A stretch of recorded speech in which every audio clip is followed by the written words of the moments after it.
요한복음 2장 13절부터 마지막 절까지입니다. 오늘 13절부터 시작하는 이 말씀의 핵심은 성전입니다. 보통 복음서에서 성전이 언제쯤 나오냐면 예수님이 성전이 등장할 때는 중반부 이후부터 등장하는데 요한복음은 바로 2장 초반부에 나옵니다. 이렇게 지난주에 이런 그림을 그렸죠. 1장, 2장, 3장을 큰 사건을 보면은 로고스가 있었고 지난주에 했던 그 다음에 세례 요한이 있었습니다. 그 다음에 2장에서는 가나의 혼인잔치가 있었고 혼인, 결혼식이라는 거죠. 그 다음에 성전이 나옵니다. 그 다음에 3장에 큰 사건이 니고데모가 있고요. 그 다음에 다시 요한이 등장을 합니다. 이게 지난주에 했던 거고 4장을 보면은 4장에 누가 나오죠? 제일 먼저 나왔던 사마리아 여인이 나오죠. 4장에서. 얼른 컨닝하셔도 돼요. 예. 4장에서는 사마리아 여인이 우물가에서 만납니다. 우물. 그리고 후반부에는 무슨 사건이 나옵니까? 예. 그래서 이제 그 후반부에 나오는 전부 다 사마리아 얘기가 나오는데 엄청 길어요, 지금.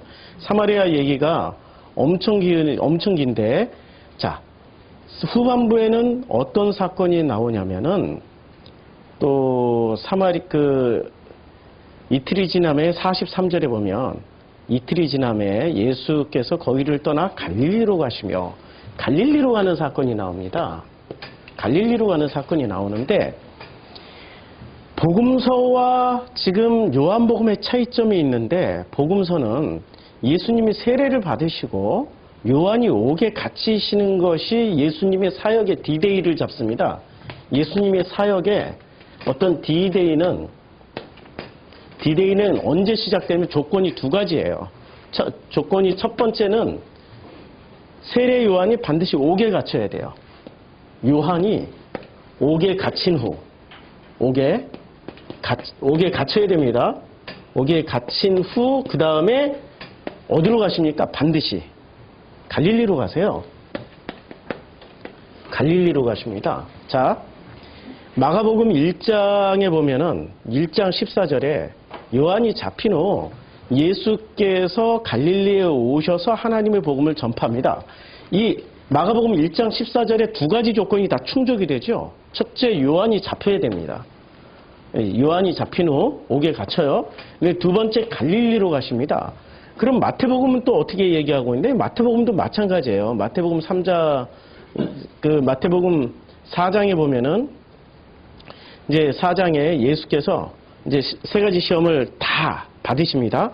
그리고 4장 12절에 보면은 예수께서 요한이 잡혔음을 들으시고 갈릴리로 가십니다. 그리고 제일 먼저 뭐라고 외치시죠? 복음서에서는 회개하라. 그 다음에 천국이 가까웠다. 자, 회개와 천국을 어떻게 여기죠? 회개하는 것이 천국 가는 조건이 된다라고 말씀하고 계세요. 회개하는 것이 천국 가는 조건이 된다. 그러니까 천국을 체험하고 싶거나 천국을 살고 싶거나 천국에 가고 싶은 사람들은 전제 조건이 뭐죠? 회개. 그러면 이 회개를 교회에서는 어떻게 가르쳤습니까? 죄를 뉘우치는 정도로. 그래서 영어 성경에는 뭐라고 써놨어요? 리펜트라고 써놨죠. 리펜트가 뭐죠? 뉘우침이에요. 뉘우침. 그리고 굿뉴스 바이블에서는 회개를 뭐라고 번역을 했죠? 굿뉴스 바이블이 회개라는 단어를 좀 더 아주 디테일하게 번역을 했어요. 굿뉴스 바이블 영어 성경 아시죠? 굿뉴스 바이블은 중학생도 읽을 수 있는 전체 단어가 1000단어가 채 안 되는 단어 가지고 성경 하나를 다 기록을 했어요. 그러니까 단어 수가 모자라시는 분은 굿뉴스 바이블을 읽으면 굉장히 편해요. 리펜트란 단어를 쓸 수 없으니까. 왜냐하면 얘는 500단어를 넘어가니까. 리펜트란 단어를 쓸 수 없으니까 아주 쉬운 단어로 회개를 뭐라고 썼냐면 굿뉴스 바이블은 이렇게 써놨습니다. Turn away from your sin. 너 죄에서 방향을 바꿔. 너 죄에서 방향을 바꾸라고. 이게 회개의 어떤 구체적인 의미를 디테일하게 굿뉴스 바이블에 해석을 했어요. 그러니까 이제까지 교회에서는 회개는 뭐냐? 죄를 뉘우치거나 아니면 죄로부터 나와서 죄를 향해서 가던 길을 방향을 바꿔 이렇게 회개라고 말씀을 하고 있는 거죠. 그러니까 예수님이 주로 마가복음 1장에서 사역을 시작했고 전제 조건이 세례 요한이 오게 갇히거나 갈릴리서부터 시작을 했어요. 그 다음에 마태복음은 4장에서 세례 요한이 오게 갇히고 그래서 예수님이 갈릴리로 가서 제일 먼저 하셨던 말씀 회개하라 천국이 가까웠다라고 말씀하고 계세요. 그럼 회개하라 천국이 가까웠다는 누구의 메시지였을까요? 본래 예수의 메시지였을까요? 아니면 세례 요한의 메시지였을까요? 세례 요한의 메시지였어요. 누가복음에 이렇게 나오죠. 누가복음에서는 세례 요한이 회개하라 천국이 가까웠다라고 많이 외치고 있습니다. 그런데 자, 예수님이 회개하라 천국이 가까웠다라는 말씀하고 세례 요한이 회개하라 천국이 가까웠다라는 말씀하고 말은 똑같아요. 근데 내용이 같습니까? 확실히 달라요. 말은 같은데 내용은 확실히 달라요. 세례 요한이 회개하라 천국이 가까웠다 할 때 회개라는 단어는 어디에 가까울까요? 방금 말씀드렸던 repent나 아니면 turn away from your sin하고 같아요. 왜냐하면 이 회개라는 단어가 우리는 이제까지 회개라는 단어가 죄를 뉘우치는 정도 아니면 죄로부터 방향을 돌려가지고 다시는 죄의 길로 들어서지 않는 것. 그러니까 회개라는 것을 전부 다 무엇하고만 연결시켰죠? 죄. 우리는 죄라는 단어. 자, 죄하면은 뭐만 생각나요? 죄하면? 죄하면은 딱 두 가지가 생각나죠? 키워드 두 가지. 죄하면은 하면 돼. do, don't do. do it, don't do it. 이것만 생각하면 되는 거죠. 죄라는 건 해야 되는 건지 말아야 되는 건지의 결정이 문제란 말이에요. 그렇죠? 근데 죄의 내용물을 보면은 우리는 이제까지 죄의 내용물을 배우고 신앙생활을 했습니까? 아니면 죄라는 어떤 행동 강령을 먼저 가지고 신앙생활을 했습니까? 교회에 나가면 죄의 내용물을 배워요? 아니면 죄를 짓지 말라는 행동 강령부터 배워요? 잘 한번, 그러니까 좋은 유치원을 다녔듯이 좋은 교회를 다니셨던 분들은 이게 대답이 달라야 되는데 다 똑같이 나오네. 행동 강령부터 배웠죠? 죄가 먼저 디테일하게 가르쳐 준 다음에 그것을 내가 스스로 내 의지를 가지고 선택해서 할지 말아야 될지를 결정하는 게 그게 우리가 인격신을 믿는 인격신이잖아요. 우리 하나님은 인격의 하나님이기 때문에 나에게도 인격을 주셔서 내가 선택하고 말아야 될 문제로 내가 결정하는 거잖아요. 그렇잖아요. 근데 내가 결정할 바가 아니죠. 종교를 다니면 이거는 내가 결정하고 말고 할 것 없이 무조건 하지 마. 무조건 짓지 마 하는데 문제는 죄가 뭔지를 안 가르쳐줘요. 이제까지 교회에서 배웠던 죄는 가장 큰 죄가 뭐라고 배웠습니까? 가장 큰 죄. 이제까지 교회에서 배웠던 죄 중에 가장 큰 죄, 천국 가기, 회개하라 천국이 가까웠다 라고 말을 할 때 그 죄부터 해결하면 천국 가는데 하등의 지장이 없는 죄. 무슨 죄였어요? 예? 막 의견이 분분 갈리는데 큰 목소리를 해주세요. 지금 하도 여러 목소리가. 제일 큰 죄가 뭐죠? 예, 하나님 안 믿는 죄. 예, 다들 그렇게 배웠죠? 성경은 뭐라고 얘기를 해요? 성경에 이제까지 교리를 가르쳤던 신학자들에 따르면 어거스틴은 뭐라고 얘기하죠? 안셀무스는 뭐라고 얘기하고 칼빈은 뭐라고 얘기하고 루터는 뭐라고 얘기하죠? 전부 다 가장 큰 죄는 원죄입니다. 원죄만 사해지면 어떻게 돼요? 천국 가는데 지장? 있어요, 없어요? 그 다음에는 원죄만 해결되면 나머지는 자범죄이기 때문에 이 자범죄만 그냥 물로 살살살살 씻고 가면 된다라고 얘기를 하잖아요. 이게 지금 모든 교단이 공통으로 가르쳐주는 거죠. 제일 큰 죄는 원죄예요, 원죄. 요것만 없으면 되는 거예요. 근데 원죄의 개념은 뭐죠? 원죄는 내용입니까? 아니면 행위입니까? 여기에 함정이 있어요. 여기에. 원죄를 자세히 들여다보면은 내용으로 가르치지 않고 행위의 죄예요. 원죄는. 죄의 내용은 안 나온다니까? 불순종이라는 키워드가 원죄의 내용이란 말이에요. 불순종. 근데 불순종은 내용물이에요? 행위예요? 행위란 말이에요. 아니, 우리는 성경을 통해서 내용을 배워야 되는 거지, 성경을 통해서 행위부터 배워버리면 그거 엄청나게 큰일 생깁니다. 성경을 통해서 내용을 배워야 되는 거예요. 내용에 동의가 되고 이해가 되고 그것이 참으로 깨달아지고, 그래서 내가 그것을 선택해서 그 다음에 행위를 하는 것이 맞는 거예요. 그렇죠? 그런데 내용은 안 가르쳐주고 불순종이 죄야 이렇게 가르쳐버려요. 뭘 가르쳐주는 거죠? 불순종이 죄야 하면은 무조건 거꾸로 얘기하면 순종만 하라는 얘기죠. 결론적으로 원죄를 통해서 우리가 배우는 건 순종만 배우는 겁니다. 순종. 조선시대 마지막 임금인가요? 네? 네. 일제히 순종하라고 순종이 되어버렸어요.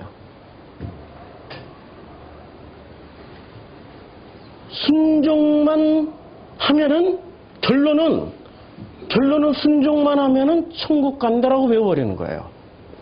근데 무엇에 순종하는지를 배웠어요? 안 배웠다니까요? 무엇에 순종을 해야 되지? 하나님께 순종해요. 그럼 하나님의 컨텐츠가 뭐야? 하나님의 내용물이 뭐야? 그럼 예수께 순종해야 돼. 그럼 예수의 내용물이 뭐죠?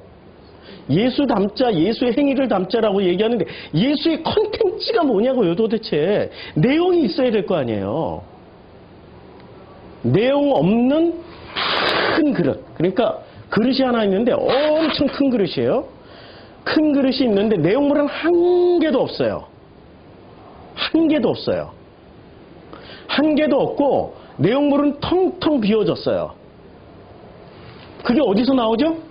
요한복음 2장 혼인잔치에서 돌 6개 항아리가 이렇게 있는데 요게 항아리란 말이에요. 요게 원래 예수님 만났을 때는 꽉꽉 채워져 있는 항아리였나요? 빈 항아리였나요? 그렇죠. 빈 항아리 6개가 있는데 이 6개의 용도가 뭐였어요? 6개의 용도가 결례였어요. 결례. 결례는 어디서 나오는 단어예요? 레위기에서 나오는 단어예요. 그럼 레위기에서 결례에 대한 그 모든 법이 디테일이 레위기에서 다 나오는데 레위기에서는 이 결례에 대한 디테일이 왜 이렇게 성경 한 권 전체가 결례에 대한 예배에 대한 그러니까 예식에 대한 이 디테일이란 말이에요. 성경 전체가. 그럼 왜 써놨을까요? 레위기를? 예? 무엇하기 위해서요? 결례의 내용물이 뭐였어요? 그것이 바로 하나님을 설명하는 방식이에요.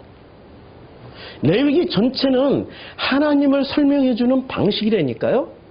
그런데 요한복음 2장에 와서 보니까 결례에 쓰여질 돌 항아리 6개가 텅텅 비어 있는 거예요. 텅텅 비어 있어요. 그러니까 내용물이 없는 돌 성전. 지금 여기 성전 뭐로 지었어요? 돌로 지었어요. 돌로. 성전 과거에 그 로마 시대 건축물을 거의 다 돌로 지었어요.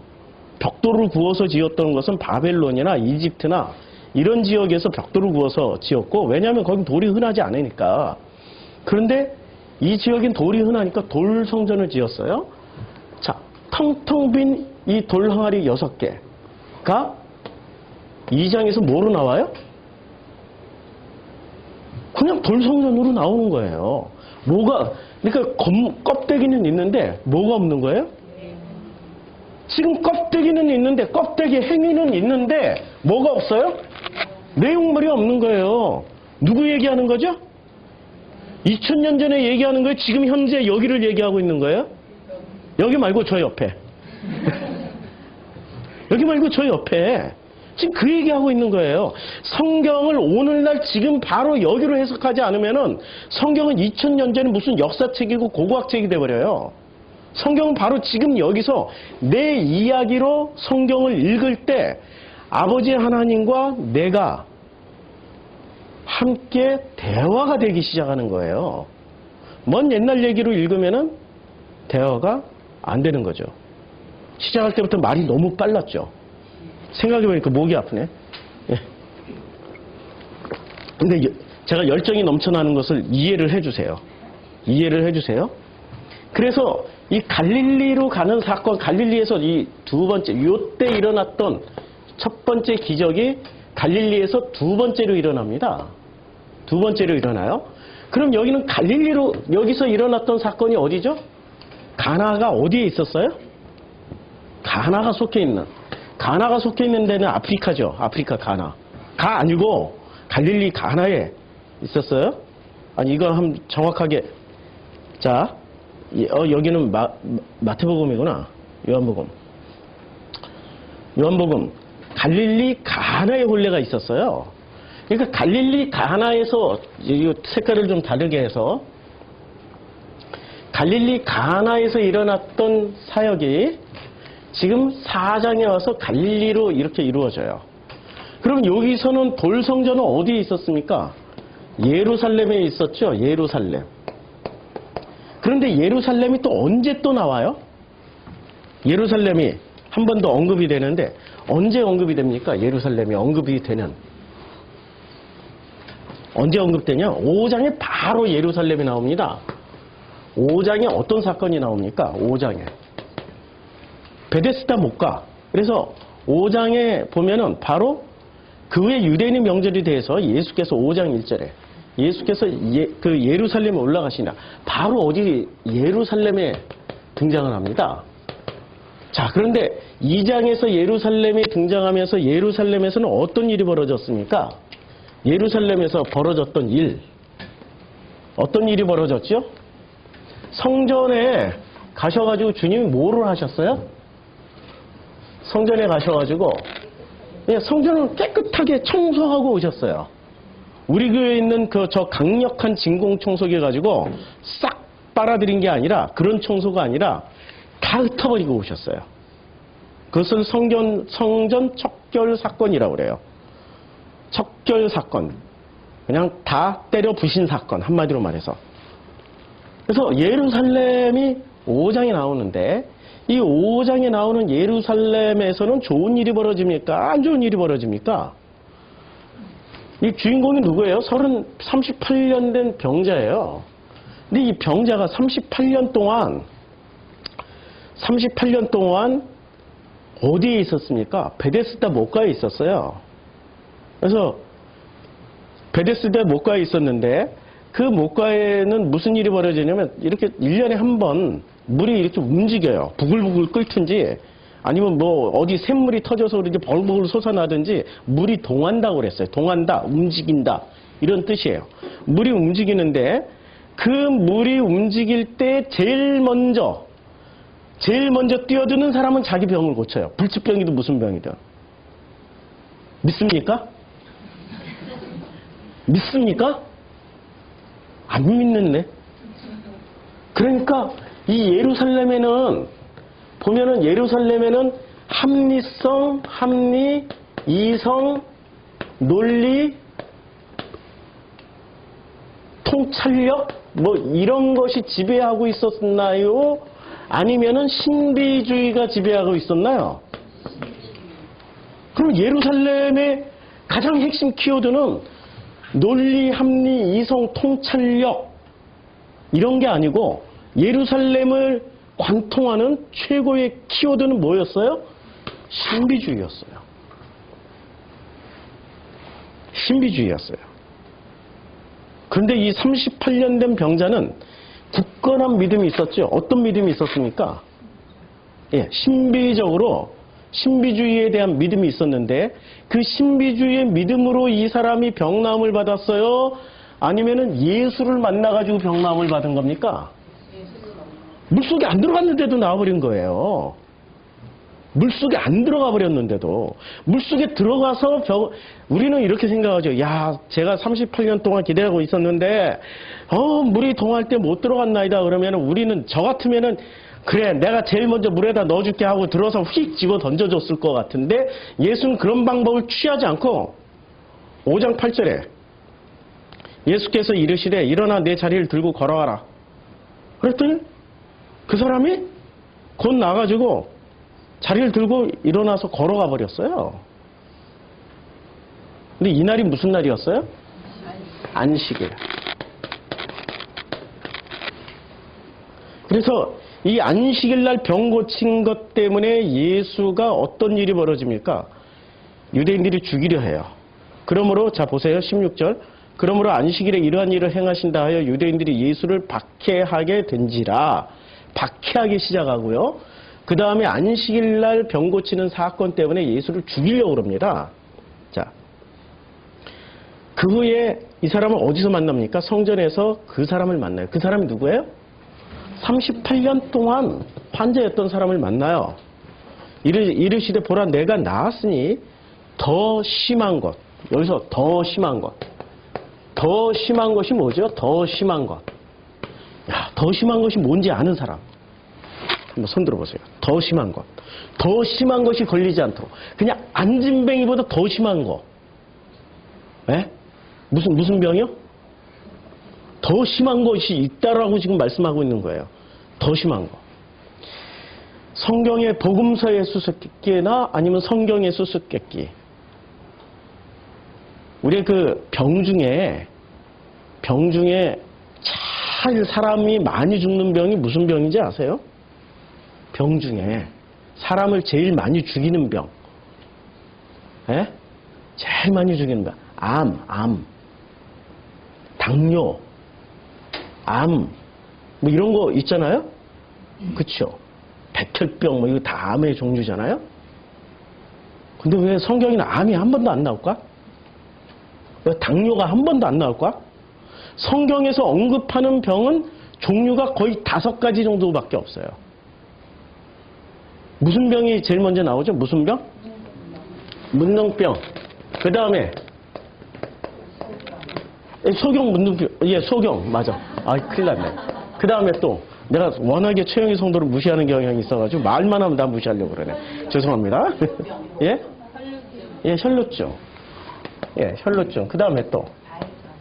예, 그러니까 안진뱅이나 아니면은 예, 절름거리는 예, 쩔뚝병. 그 다음에 또. 예, 중풍병, 손마름, 중풍. 손마름이나 이 마름병이죠. 일종의 중풍병. 그 다음에 이 병 못지않게 진짜 병은 아닌데 한 달에 한 번씩 돌아오는 건데 이 병만큼 중요하게 예? 하는 병이 있어요. 피 흘림병, 여성의 생리. 이걸 요것과 중요시에게 요것을 병은 아닌데 이렇게 포함을 시켰어요. 자, 이 병들이 그러면 주님이 말씀하시는데 더 심한 거, 예, 귀머거리, 예, 맞아요, 귀머거리, 벙어리죠, 귀머거리, 벙어리, 그렇죠? 그래서 이 모든 걸로 인해서 어떻게 된다고? 죽는다, 죽음. 자. 그런데 더 심한 것에 걸리지 않도록 더 심한 것이 생기지 않게 다시는 뭐를 하지 마라? 죄를 범하지 마라. 우리는 이 구절을 읽으면은 세례 요한 수준으로 회개하라, 천국이 가까웠다라고 생각을 하게 될 겁니다. 회개를 뭐라고요? 이 구절을 읽는 동안에 다시는 더 심한 것이 생기지 않게 다시는 죄를 범하지 말라 하면은 우리는 뭐부터 생각합니까? 죄 했으니까. 행동 강령부터 나와요? 내용물부터 생각해요? 행동 강령. 그러니까 무조건 죄를 안 범해야지 했는데 이미 교단의 교리는 뭐를 했냐면은 세례 받으셨죠? 여기 세례 안 받으신 분들 없죠? 예? 세례 받았으면 뭐가 없어졌어요? 원죄. 이거는 천국 가는데 하등에 언제만 해결되면은 요것만 오케이 되면은 천국 가는데 하등에 지장이 있다 없다. 장로교 교리에 의하면은 언제만 사아지면은 천국 가는데 지장 없다. 맞죠? 그 다음에는 자범죄 몇 개만 이렇게 뭐 살면서 짓는 죄는 소소한 죄들이니까 그냥 물로 씻듯이 아니면 회개하면 용서해 주세요. 아멘 끝. 장로교 교리가 그러고 구원파 교리는 거듭남을 체험했으면 끝났어. 그 다음에 무슨 짓을 해도 죄가 안 돼. 구원파. 무슨 극단적이죠 거기는. 그 구원파의 뿌리는 어디에 있다? 예? 구원파의 뿌리는 구원파의 뿌리는 어디에 있다? 장자교단에게 있다. 장로교. 여기 보면 교리가 너무 비슷해 둘이. 너무 흡사해.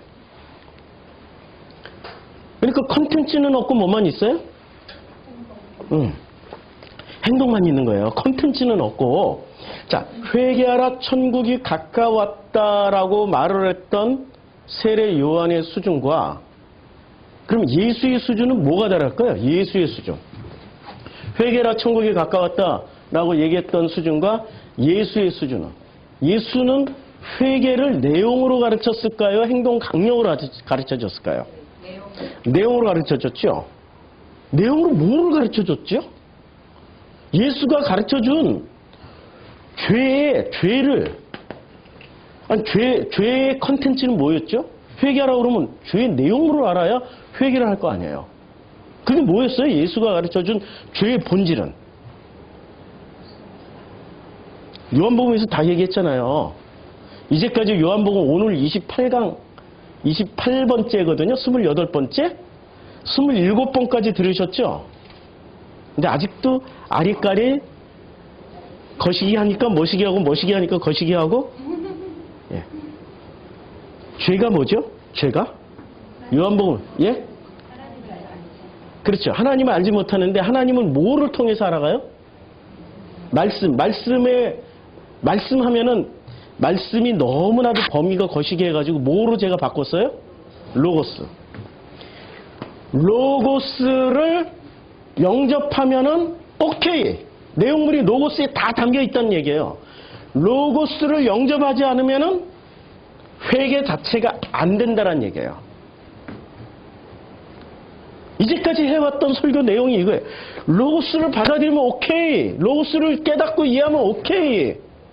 근데 로고스를 받아들이지 않고 로고스를 밖에다 두고 있으면 어떻게 돼요?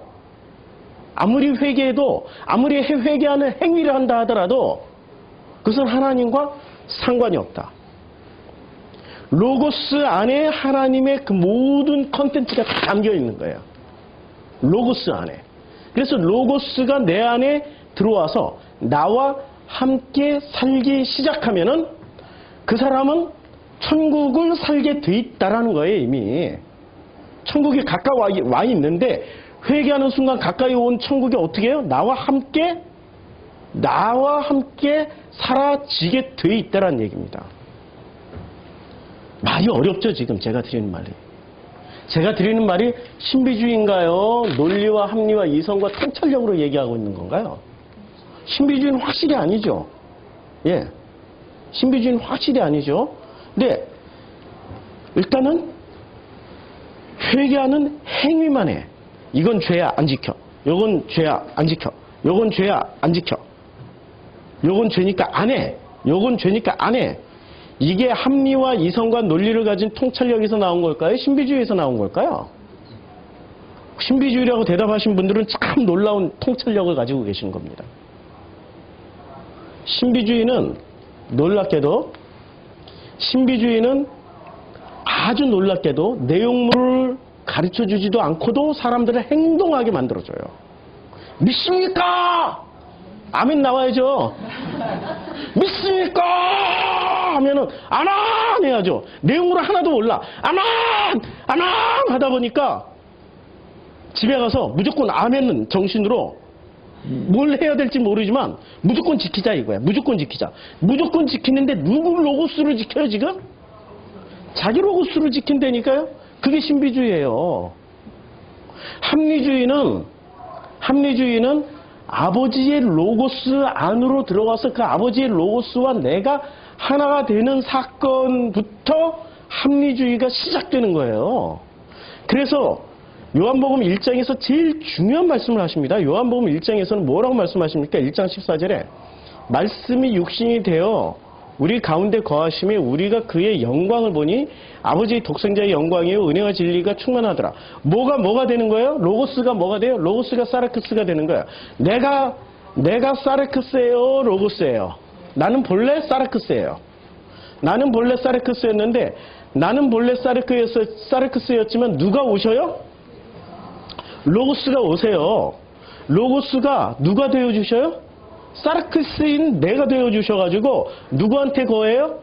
네. 나와 함께 거해요. 그래서 나와 함께 거하는 그 로고스를 통하여서 우리가 되는 거예요. 나와 누가 하나 결합이 돼서 2명 이상이면 복수가 되죠. 우리가 되죠. 나와 로고스가 이제 우리가 됐어요. 우리가 그의 영광을 봐요. 그의 영광이 누구의 영광이에요? 아버지의 영광을 보게 되는 거예요. 아버지의 영광을 보니까 아버지의 독생자의 영광이요. 이게 영광을 다 뭐라고 바꾸라고 그랬어요? 로고스로. 전부 로고스 얘기하는 거예요. 아버지의 독생자, 유일하신 로고스예요. 그러니까 이 땅에는 엄청나게 많은 로고스가 있다는 얘기예요. 근데 그것만이 아버지의 로고스야. 그리고 그 로고스와 내가 함께 공존하고 함께 살아갈 때, 한 몸처럼 일체형으로 살아갈 때 은혜와 진리가 충만하게 되는 거예요. 이때부터 천국 시작이죠. 은혜와 진리가 충만하면은 그때부터 천국이잖아요. 은혜와 진리가 없기 때문에 천국이 아니고 지옥이 되는 거죠. 이해가 돼요? 네. 은혜와 진리가 모든 것이 은혜와 진리로 해석되어지면 그 사람의 삶은 그때부터 바로 천국 시작이 되는 겁니다. 그런데 사람들은 왜 로고스를 영접하지 않을까요? 자기 땅에 오매 자기 백성이 영접지 아니하였더니. 자기 땅에 오는데 왜 영접지 아니할까요? 뭘 영접지 아니해요? 그 안에 생명이 있어서 생명이 사람들의 빛이라 빛이 어둠의 빛이되 어둠이 깨닫지를 못해요. 깨닫지를 못하고 참빛 곧 세상에 와서 각 사람에게 비추는 빛이 있었나니 그가 세상에 계셨으며 세상은 그로 말미암아 지은 바 되었는데 세상이 그를 알지 못하고 자기 땅에 자기 땅에 오신 분이 누구세요? 로고스가 오셨어요.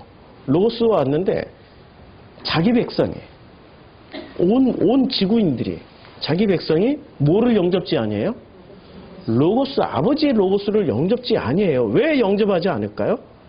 이게 이제 수수께끼죠. 왜 영접하지 않을까? 자, 5장 38절에 이렇게 말씀하고 있습니다. 요한복음 5장 38절에 그 말씀이 너희 속에 거하지 아니하니 이는 그가 보내신 이를 믿지 아니함이라. 말씀이 뭐죠? 이게 로고스예요. 아니 헬라어로 로고스라고 해요. 이게 우리말로 번역은 말씀이라고 번역했지만 실제 그 헬라어에서는 로고스라고 쓰여져 있어요. 그 로고스가 어디 속에 거하지 아니에요? 너희 속에. 너희가 누구예요? 저 종교인들 속에, 유대인들이니까 유대인들을 다른 말로 하면 종교인들 속에 없어. 거하지 아니하니 이는 왜냐면 이는 그가 누구예요? 아버지가 보내신 이가 누구예요? 예수를 믿지 아니함이라. 예수를 안 믿는다는 얘기는 한마디로 말해서 예수를 왜 안 믿을까요? 로고스가 없으면 못 믿어요. 아버지의 로고스가 없으면 예수 믿습니다. 아멘. 이렇게 더 경건하게 하려면 한 1분을 해야 되는데 숨이 딸려서 못합니다. 아멘.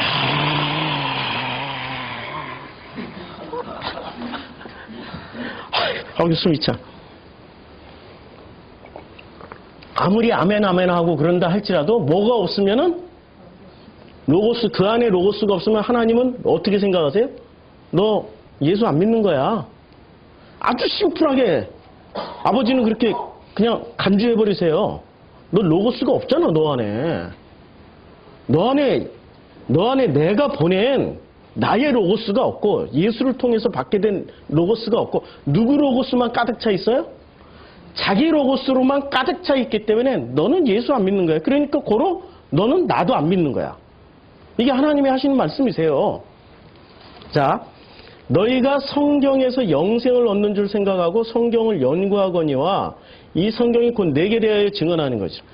성경에서 무엇을 얻는다고 생각을 했어요? 이 사람들은? 종교인들은 성경을 통해서 뭐를 얻을 목적이 뭐였어요? 영생. 영생을 다른 말로 하면은 목적이 구원이었어요. 성경 읽는 목적이 뭐였어요? 구원. 아니 지금 너무 똑같은 얘기하고 있는 거 아니에요? 예수가 2000년 전에 바리새를 향해서 유대인들을 향해서 했던 얘기나 지금 제가 우리 있잖아요. 종교에게 하는 얘기나 똑같은 얘기야.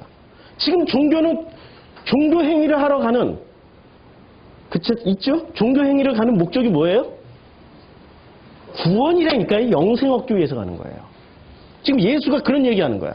너희가 이제까지 있었던 구약 성경을 통해서 뭐를 얻으려고 그랬어? 영생을 얻으려고 했잖아. 그것 때문에 성경을 연구하고 그것 때문에 성경을 읽고 그것 때문에 성경을 연구하고 그것 때문에 성경을 밤낮 없이 암기하고 그랬는데 그 성경이 뭐에 대해서 증언하고 있어요? 이 성경이 곧 내게 대해 예수를 뭐라고 생각하시면 돼요? 예수 그리스도를 로고스. 예. 예수 그리스도는 로고스예요, 로고스. 에휴, 이게 로고스 다시 쓸게요. 예수 그리스도는 로고스예요. 예수는 아버지의 로고스를 전하려고 오신 분이시고 그 로고스를 전하시기 위해서 삶을 살으셨던 분이세요. 로고스를 전달해 주시기 위해서 우리들에게. 그러나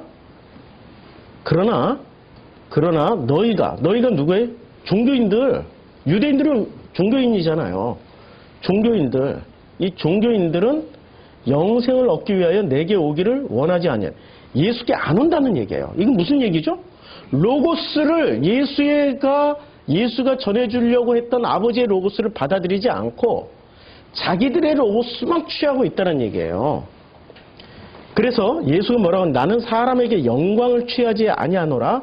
다만 하나님을 사랑하는 것이 너희 속에 없음을 알았노라. 이렇게 예수가 사람들은 지금 뭐를 구하려고 그랬어요? 사람들이 구하려고 했던 건 영생이었죠. 구원이었죠. 근데 예수는 뭐를 가르쳐 주러 오셨어요? 영생이에요? 구원이에요? 누구를? 이게 첫 번째예요. 교회에 가서 우리가 배워야 될 게 영생, 구원 이런 거 배우는 게 아니라 제일 먼저 뭐부터 배워야 돼요? 하나님을 사랑하는 것부터 배우는 거예요. 사랑이 뭔지를 알아야지. 사람들은 사랑 얘기하면 다 안 돼. 다 안 돼. 사랑 다 알고 있대. 그럼 그 사랑이 어디서 실천되고 있어요? 어디서 실현되고 있어요? 자식 사랑에서. 자식을 진짜로 사랑하고 있나요? 자식을 내 뜻대로 만들어가고 있나요? 자식을 진짜로 사랑하면은 내 뜻대로 만들지 않아요. 누구 뜻대로 만들어요? 아니, 자식들 뜻대로 되게 냅둔다니까요? 그쵸? 자식들이 진짜로 사랑하는데 왜 자기 뜻대로 만들려고 그래? 내게 옳고 네가 안 옳기 때문에 그래. 내가 옳고 네가 안 옳기 때문에 너는 너무 어리고 불안하니까 인생을 살아도 조금 더 많이 살고 조금 더 많이 배운 내가 너 어느 정도 성장할 때까지는 내가 큰 가이드라인을 정해서 그렇게 만들어줄게. 그런데 그 가이드라인이 내 거예요? 내 로고스예요? 아버지 로고스예요? 그거 점검하자고요. 자기 로고스로 지금 누구를 만들려고 그래요? 그걸 또 사랑이라고 생각하는 거야, 사랑. 우리 사랑 아나? 사랑 알아요? 다 사랑해서 결혼했고 사랑해서 자식과 함께 살고 가족과 함께 살고 있고 사랑이 뭔지를 아나? 사랑 알면은 졸업해야죠. 근데 하나님을 사랑한다라는 이 사랑이라는 콘텐츠도 안 가르쳐주고 뭐로 교회는 가르쳐줘요? 사랑하는 행위부터 하라고 그래. 그러니까 우리는 기껏 사랑하면은 두 가지로 이타적인 사랑, 이기적인 사랑. 그렇죠? 사랑 배우면 전부 이타적으로. 남을 위해서 헌신, 봉사, 충성하는 게 다 사랑이라고. 아니라니까? 사랑은 그렇게 심플한 게 아니에요. 사랑이란 단어 안에는, 이 사랑이라는 단어 안에는 이거보다 여기가 칠판이 더 낫다. 사랑이라는 단어는 있잖아요. 인간이 가지고 있는 모든 희노애락이 다 결합된 단어예요. 마치 사랑을 성경에서 뭐라고 얘기해요? 사랑을 빛처럼 얘기하잖아요. 사랑과 빛이 공통분모가 뭔지 아세요? 빛은 모으면 모을수록 환해져요. 그렇죠? 사랑은 모이면 모일수록 어떻게 해져요? 기뻐지고 충만해져요. 그런데 그 빛은, 환한 빛을 다 이렇게 분석해보고 나눠보니까 붉은빛, 파란빛, 노란빛, 이게 총천연색 컬러가 다 나오는 거예요. 그래서 사랑이라는 그 충만하고 행복한 것을 다 나눠보니까 그 안에 뭐가 담겨 있어요? 기쁘고 분노하고 사랑, 애정. 기쁘고 그 여기에 또 아픔과 고통도 들어가 있는 거죠. 희노애락이라는 단어 안에는 아픔과 고통이라는 단어가 다 들어가 있는 거예요. 이게 사랑인 거예요. 사랑하면은 퍼펙트라고 생각하는 사람들이 있어요. 완벽한 절대적인 순간, 절대적인 어떤 것을 추구하고 있어요. 생각을 해보니까 절대적인 어떠한 완벽함 속에서 한 100년만 살면은 그 다음부터 지겨울 것 같아. 영생 살기가 싫을 것 같아. 영생 살기가 싫대. 퍼펙트한 거 100년을 살아버리면 그 다음에는 권태가 시작돼요. 100년은 고사하고 1년만 같이 살아봐라. 가끔 남자들이 착각하는 것 중에 어떤 여자랑 결혼하면 잘 행복할 거라고 생각하는데, 어떤 여자랑, 남자들이 생각하는 이런 여자랑 결혼하면 잘 행복할 거야 라고 생각하는 여성의 타입이 있어요. 어떤 타입일까요? 예쁜 여자. 이런 여자랑 살면은 정말 늙어 죽을 때까지 후회를 안 할 거야. 어떤 여자? 예쁜 여자. 이 여자랑 살면은 내가 죽도록 뼈 빠지게 노동을 해서라도 돈을 벌어다가 이 여자를 행복하게 해줄 수 있을 거야. 어떤 여자? 예쁜 여자. 남자들은 1부터 10까지 다 예쁜 여자. 일단 예쁜 게 충족이 돼야 그 다음에 성격 보고 그 다음에 본다는 얘기죠. 하나님의 로고스일까요? 자기 로고스일까요? 철저하게 자기 로고스예요. 사랑도 자기 로고스로 하는 게 바로 사람들의 생리고 속성이란 말이에요. 자기가 원하는 어떤 것들이 충족되어져야만이 비로소 사랑할 수 있다. 그리고 그 사랑하는 행위조차도 철저하게 자기 로고스란 말이에요. 철저하게 자기 로고스를 가지고 있는 그 사람들이 지금 회개를 하면 뭐를 회개를 해야 돼요? 제일 먼저? 자기 로고스 비우고 아버지 로고스를 채우는 게 회개란 말이에요. 그러니까 돌 6개가 있어요. 6개 돌 항아리가 있는데 놀랍게도 이 돌 항아리 6개는 비워져 있어. 그러니까 뭐가 일단 된 거예요? 회개의 절반은 된 거야. 채우기만 하면 돼. 그러니까 뭐로 채웠어요? 물로 채웠더니 물이 지구상에서는 물이었지만 사람들이 마실 때 보니까 포도주가 된 거예요. 본질이 바뀐 거예요. 물의 본질이. 그 누가 하신 거예요? 네. 아버지의 로고스를 가지고 오신 그분이 하신 일이란 말이에요. 놀라운 일이죠. 지금 요한복음 2장은 혼인잔치와 돌성전을 기가 막히게 연결을 한 돌과 돌의 이야기예요. 돌과 돌의 이야기. 근데 6은 좀 부족하잖아요. 7이 안 됐으니까. 좀 부족하잖아요? 그런데 이 아래 2장 바로 다음에 나오는 13절부터 나오는 돌성전은 부족하다고 생각할까요? 완벽하다고 생각할까요? 제가 퀴즈 낼게요. 솔로몬 성전, 이제까지 예루살렘에 있었던 성전이 총 3개가 있었어요. 솔로몬 성전, 느헤미야 성전, 헤롯 성전 중에 사람들은 이 3개의 성전 중에 가장 완벽한 성전으로 무엇을 꼽을까요? 지금 2개로 나뉘었어요. 솔로몬 성전과 헤롯 성전으로 나눴는데 솔로몬 성전이라고 생각하시는 분들은 이제부터 반성하기 바랍니다. 솔로몬 시대 다윗과 솔로몬은 그렇게 이때 당시의 사람들은 이때 당시에 지금 제가 질문을 드린 거는 언제나 함정이 있는데 이때 당시의 사람들은 솔로몬 성전을 그리워했을까요? 헤롯 성전을 자랑스러워했을까요? 솔로몬 성전에 금이 더 많이 들어갔을까요? 헤롯 성전에 금이 더 많이 들어갔을까요? 솔로몬 성전의 사이즈가 클까요? 헤롯 성전의 사이즈가 클까요? 헤롯 성전. 헤롯 성전이 압도적으로 커요. 압도적으로. 그래서 이때 당시에 유대인들은 최고의 자랑거리가 헤롯 성전이었어요. 헤롯자 빼고 그냥 성전이었어요. 기분 나쁘니까. 이방인이 지어줬으니까. 헤롯자 빼고 그냥 성전이에요. 이 성전이라고 말할 때는 솔로몬 성전처럼 생각하고 얘기를 했겠죠. 그런데 이 6개는 어떻게 됐어요? 6개는 부족했는데 하나 주님이 이거 깨버렸어요? 아니 가나의 혼인잔치에서 이거 깨버릴 수도 있었다니까요. 깨트려버리고 다른 거 가져오라 뭐 이렇게 할 수도 있었는데 안 깼다니까.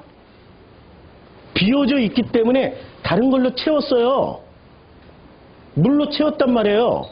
그런데 예루살렘 성전은 주님이 어떻게 했어요?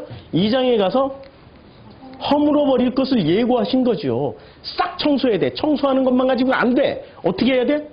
박살낼 거야. 돌 하나도 돌 위에 남기지 않고 다 부셔버릴 거야. 부셔버릴 거야. 완벽하다고 생각하는 것을 부셔버려요. 그러면 이 돌은 돌이 2개가 나와요. 2장에. 이 돌과 이 돌 중에 어떤 돌이 부서져야 될 돌이에요? 성전에 쓰여진 돌은 부서지고 항아리로 쓰임을 받는 돌은 살아남는 거예요. 완벽한 게 살아남는 거예요? 부족한 게 살아남는 거예요? 그게 회개야. 그게 회개라니까? 완벽하다고 생각하는 것은 부서 박살내는 게 회개예요. 부족한 것은 주님이 안 부시고 거기다 내용물을 부어주세요. 완벽은 박살나지만 그래서 온전은 계속해서 채워지는 거예요. 이해가 되죠? 완벽하다고 생각하십니까? 주님 부실 거예요. 종교들이 어떻게 생각하죠? 우리는 완벽해. 우린 진짜 완벽하다니까? 여기만이 구원이 있어. 신천지 가면 구원 없고, 저 뭐 안산홍 증인회 가도 구원 없고, 통일교도 구원 없고, 심지어는 어떤 교회는 저 이웃교회 같은 십자가 걸고 있는데도 저기는 교단이 다르잖아. 에? 교단이 다르잖아. 아유, 제가 옛날에 91년도에 강원도 화천에서 목회를 했는데 그 동네 다 합쳐봐야 몇 명 안 돼요. 하루에 버스 한 서너 번밖에 안 다니는 오지 중에 오지였어요. 91년도니까 꽤 오래된 얘기죠. 그 시골에 우리 교회 주일날 예배 드리면은 동네 사람 4명, 동네 어르신 권사님 2분, 젊은 권사님 40대 권사님, 아니 40대 집사님 2분, 4분이서 중심이 돼가지고 출석을 하세요. 그런데 어느 날 거의 제가 서울의 향수를 느낄 수 있을 만큼 서울의 포스를 가지신 패밀리가 나오셨어요. 4분이 동시에 출석을 했어. 얼마나 놀랐는지 막 끝나고 밥 먹으면서 모든 우리 4명, 우리 기존의 4분과 저희 부부와 뭐 해가지고 엄청난 관심 표명, 뭐 애정 표현 뭐 여러 다 했어요. 3주 나오시더니 안 나와. 그 동네 이사 오셨는데 그래서 물어봤어. 왜 안 나오세요? 그랬더니 저 읍내에 있는 장로교회 다닌다고. 아니 왜 가까운 데 놔두시고. 저는 장로교회 출신이라 장로교회를 다녀야만이 된다고. 에란지. 이런 종교인들. 아, 정말. 그쵸? 거기에만 구원이 있다고 생각을 하는 거예요. 거기에만 구원이 있다는 생각이 무슨 생각이에요? 우리께, 내께 완벽해라고 하면은 주님이 어떻게 하세요? 박살내버려. 부족한 6개는 채워주지만 완벽하다고 생각하는 건 부셔버려요. 그냥 전라도 말로 뽀사불어. 뽀사불어. 그냥 확 그냥 뽀사불어요.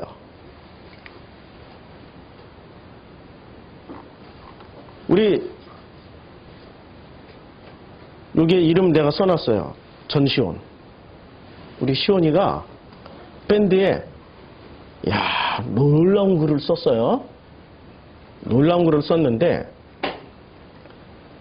그러니까 얘는 가끔 이렇게 문득 생각날 때 써야 돼. 생각을 많이 굴리면 이런 글은 안 나올 것 같아. 자기 로고스가 막 돌아가니까 문득 밥 먹다가 깨달아진 거, 이런 거 써야 돼. 앞줄을 제가 뺐어요. 밥 먹다 깨달아져서 이런 글을 갑자기 쓰게 됐다고. 로고스가 되지 못한 이 부분 때문에 사람들이 이제 상처를 많이 받았어요. 로고스가 되지 못한다라는 거, 밥 먹다 썼기 때문에 로고스가 되지 못한 예수는 이게 아니고, 로고스를 전달하려고 왔는데 그 로고스를 받아들이지 못한 것으로, 못한 사람들은 이렇게 이해를 하시면 돼요. 밥 먹다 써서 그래요. 원래 시온이가 문장을 엄청 정교하게 쓰는 이 20대 초반의 청년이에요.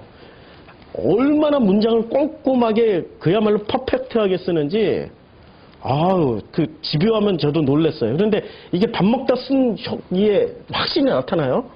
그러니까 로고스를 알지 못한 사람들이 여기는 이렇게 가로치고 요거 빼고 이제 별도로 읽어야 돼요. 예수는 놀라울 정도로 무능했어요. 누구에 의해서? 로고스를 알지 못하는 사람들에 의해서. 예수는 놀라울 정도로 무능했어요. 기적이라는 마법을 부리고 호감을 사게 한 사람들조차도 다 떠나갔어요. 이게 지금 요한복음을 얘가 로고스로 쫙 정리를 해준 거예요. 심지어 그나마 따르던 12제자조차도 예수를 버리고 다 도망갔어요. 왜 그랬을까요? 왜 그랬을까요? 왜 다 도망갔죠? 오병이어로 밥을 먹여 4,000명을 또 먹여 죽은 자를 살려 그야말로 병을 고쳐줘 38년 된 안진뱅이를 일으켜줘 그리고 구장에서는 소경의 눈을 뜨게 해줘 온갖 기적이라는 마법을 다 부려주고도 호감을 사게 한 그 호감을 가졌던 사람들조차도 표적과 이적을 받던 사람들조차도 예수를 다 떠나갔어요. 심지어 그나마 따르던 12제자조차도 예수를 버리고 다 도망갔어요. 왜 그랬을까요? 이거예요. 로고스를 이제 밥 먹다 썼기 때문에 문장을 이렇게 제가 좀 이렇게 헷갈리는 문장 쫙 지울게요. 예수가 로고스를 전했을 때는 이게 핵심이에요. 아무도 이해하지 못하고 아무도 예수가 가지고 있는 예수가 전했던 로고스를 이해하지 못했기 때문에 떠나가고 미친 사람 취급을 했습니다. 그러나 예수가 로고스가 어떻게 돼요? 이 로고스가 되었을 때 이렇게 생각하면 돼요. 로고스가 되었다라는 거는 예수 자체는 로고스인데 그 로고스를 인정하는 사람들이 있을 때 예수가 로고스가 되는 거죠. 인정하지 않으면 로고스가 안 된다니까요. 우리 성도님들 앞에서는 제가 예수의 로고스를 전하는 목사 맞아요. 그런데 우리 교회를 벗어나가지고 제가 아는 목사 무슨 이런 동기 목사, 후배 목사, 선배 목사 교회에 가서 이렇게 얘기를 하면은 사람들이 저를 로고스라고 인정을 해줄까요? 아닐까요? 인정 안 해주죠? 그런 상황에 지금 밥 먹다 써가지고 그래요? 밥 먹다가 문득 깨달아가지고 이런 글을 써서 그런 거예요. 지금 시온이가 하고 싶은 얘기는 그거였어요. 되었을 때는 바리새 중에 바리새라고 불릴 만큼 호평을 받던 굳은 신념, 이걸 자기로우스를 가진 사람들, 굳은 자기로우스를 가진 바울조차도 그 마음을 180도 확 바꾸어서 로고스가 되신 예수를 만난 제자들조차도 거의 다 어떻게 됐어요? 그러니까 예수가 누구에게 로고스가 된 거예요? 예수의 로고스를 받아들이는 사람들에게 예수의 로고스가 자기 로고스가 된 거예요. 그랬더니 어떻게 됐어요? 예수 믿는 사람을 죽이던 사람이 그가 확 바꾸어서 자기도 순교당하고 다 도망갔던 왜 도망갔어요? 로고스를 몰랐기 때문에. 예수의 로고스를 받아들이지 않았고 그 로고스에 대해서 헷갈렸기 때문에 다 도망갔죠. 근데 로고스가 되고 나니까 어떻게 순교당하는 거죠. 로고스가 되기 전 예수와 로고스가 된 예수는 천지 차이예요. 이 말이 이제 무슨 말인지 알죠? 예수 자체를 놓고 생각하는 게 아니라 예수를 바라보고 있는 사람들에 대한 얘기예요. 예수를 바라보고 있는 사람들의, 예수를 바라보고 예수의 로고스 컨텐츠, 내용물을, 로고스가 내용물이란 말이에요. 내용물을 받아들인 사람은 예수는 로고스야. 말씀이 육신이 되신 로고스라. 근데 받아들이지 않는 사람들은 예수를 로고스로 안 보고 뭐로 봐요? 예수라는 인물로 본다니까. 예수 따라가자, 예수를 체험하자, 예수처럼 살자, 이렇게 구호를 외치는 사람들이고, 로고스가 된 예수를, 그 예수를 바라보는 그런 예수를 믿고 있는 사람들은 그렇게 살자라고 얘기 안 하고 그 로고스를 우리가 누리자라고 얘기를 하게 되는 거예요. 그래서 아마 사람들이 종교와 관념에 매달리는 이유는 로고스가 되신 예수를 못 만났기 때문이라 추측, 겸손하게 추측. 이 22살이니까 참. 그리고 나서 제가 시온이한테 그 몇 달 만에 바로 전화를 했어요. 얘가 지금 말레이시아에 있거든요. 바로 전화를 해가지고 오랜 시간 통화하고, 시온이가 참 목소리가 밝아졌더라고. 드디어 목사님이 나를 인정해 주는구나. 예? 변화산에 내려와서 너희는 나를 누구라고 하느냐 했대. 베드로가 어떻게 했어요? 주는 그리스도시여 살아계신 하나님입니다. 막 신나서 했죠. 그 다음에 바로 무슨 장면이 있어요? 사탄아 물러가라. 바로 그 다음에 시원이한테 그랬지. 심한 얘기를 했기 때문에 차마 얘기를 못하게 했고, 시온이한테 계속해서 그냥 직격탄을 막 날려버렸어요. 혼란스러워요. 어려워요. 뭐 이래. 그래 밤도 새벽 2시까지 했어요. 새벽 2시에. 시온이가 먼저 힘드니까, 목사님 이제는 주무셔야 될 시간인데 얼른 주무세요. 얼른 주무세요. 야, 자고 말고는 내가 결정해. 그리고 어른한테 네가 자라 마라 할 권한이 있어? 그냥 한마디 했지. 그랬더니 아무 소리 안 하고, 그래 이제 자야 될 시간인데 너도 잘 자라. 잘 자라.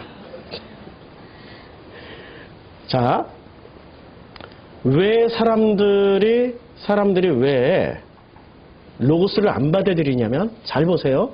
빛이에요. 그런데 예수님 당시에 사람들은 누구를 빛이라고 생각하고 있었을까요? 그래, 여기 나오잖아. 요한은 켜서 비추이는 등불이, 이게 빛이에요, 지금. 본질은 등불이라고 말하지만 작은 빛이라고 얘기를 하는 거야, 그냥. 이거 빼고 그냥 빛이에요. 너희가 한때 그 빛이라고 얘기하고 있잖아요. 그 빛에 즐거이 있기를 원해. 그러니까 자신들이 선택한 회개하라 천국이 가까웠다. 그 회개하라 천국이 가까웠다라고 외쳤던 세례 요한의 이 로고스를 사람들이 뭐라고 생각했던 거예요? 이것을 자기네들 빛이라고 생각하고, 예수가 왔을 때 예수가 전했던 그 로고스를 받아들였어요? 거부했어요? 거부해버렸다고요.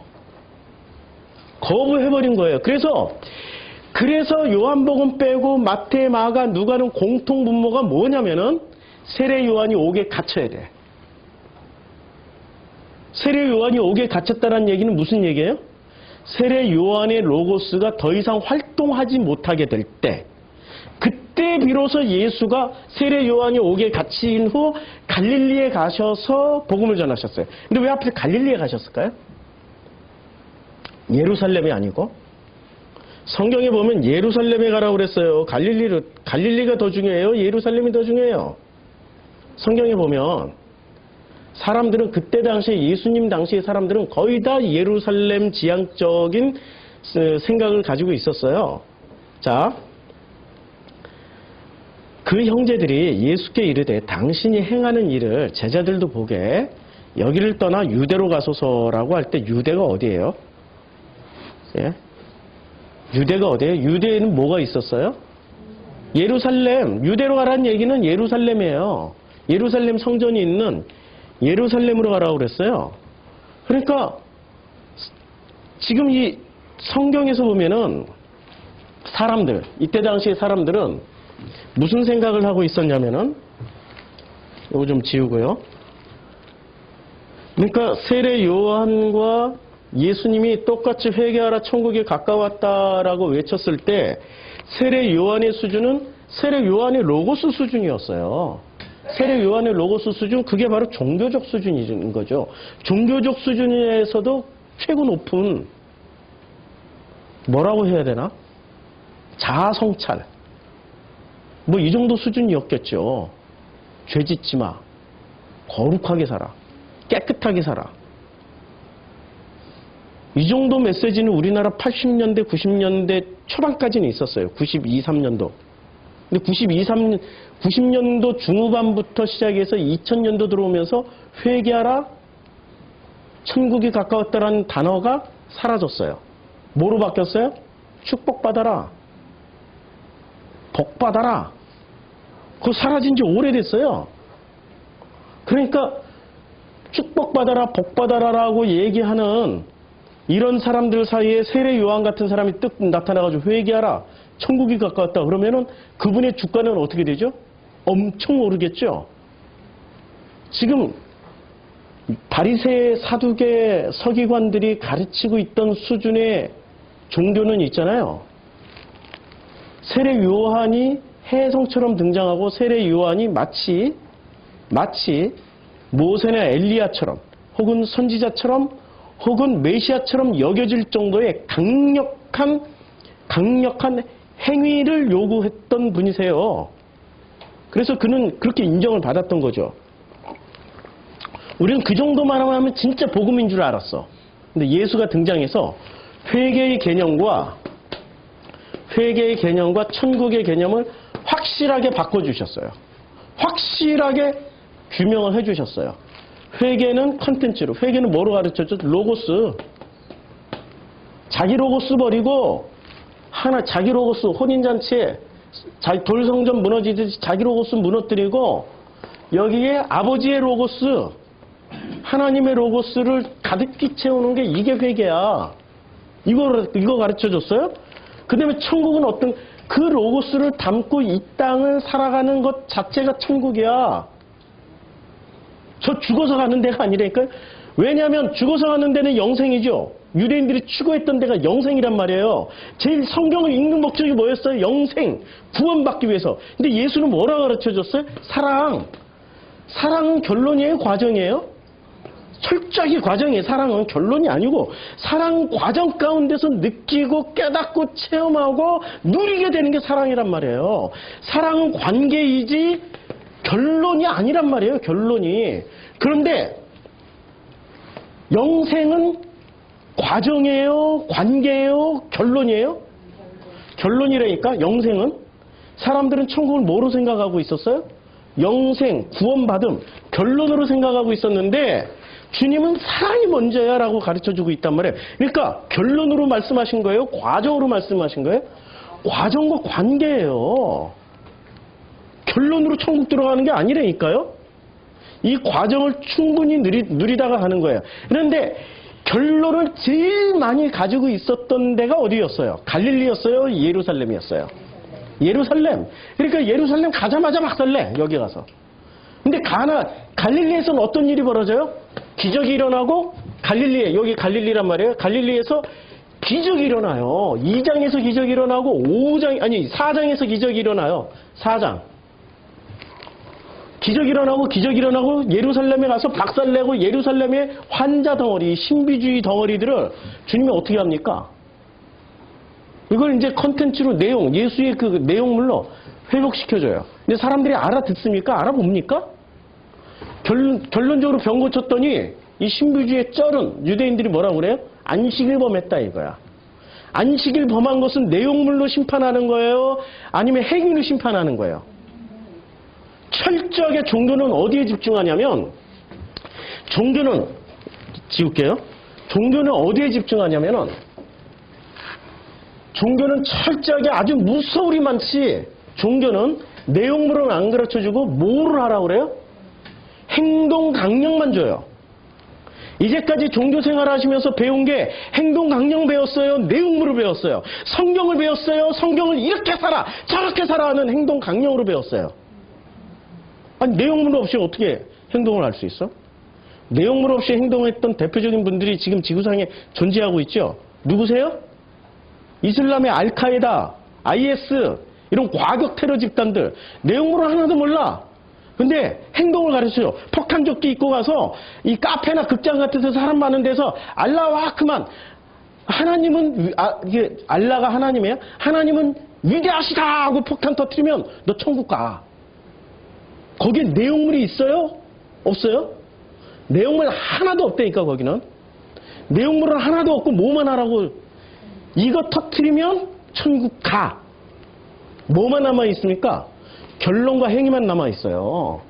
이제까지 종교는 있잖아요. 놀라우리지만큼 사람들에게 우리 성도들에게 정말 귀하다고 생각하면은 뭘 가르쳐줘야 돼요? 내용물을 가르쳐줘야 돼요. 내용물 중에 성경을 가르쳐줘야 되는 거죠. 근데 성경에는 뭐가 쓰여져 있어요? 로고스, 아버지의 로고스가 가득한 거예요. 하나님의 로고스가 가득한 이 하나님의 로고스를 가르쳐줘야 되는데 하나님의 로고스는 안 가르쳐주고 뭐를 가르쳐줬어요? 종교는 이제까지 do that, do it, 해, don't do it, 하지 마. 이것만 가르쳐줬어. do it, don't do it. 제가 가끔 얘기하지만 제가 이제까지 경험했던 가장 측은하고 안타까운 그런 소년이 하나 있습니다. 무슨 부모한테 학대당하고 부모한테 버림당해서가 아니라 너무 지나치게 부모의 사랑을 많이 받은 거야. 부모의 사랑이 아니라 부모의 로고스를 너무 많이. 제가 보기에 얘가 IQ가 150이 넘는 천재거든요.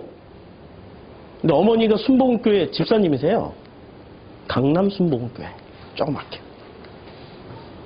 집사님이세요. 그랬더니 이분이 내용물은 하나도 모른 채 뭐를 알고 있었냐면 do it, don't do it만 알고 있었어요. 와, 내가 그 집에만 가면은 애를 어떻게 잡냐면 애가 얼마나 똑똑하냐면 영어, 독일어, 한국어 3가지를 할 수 있어요.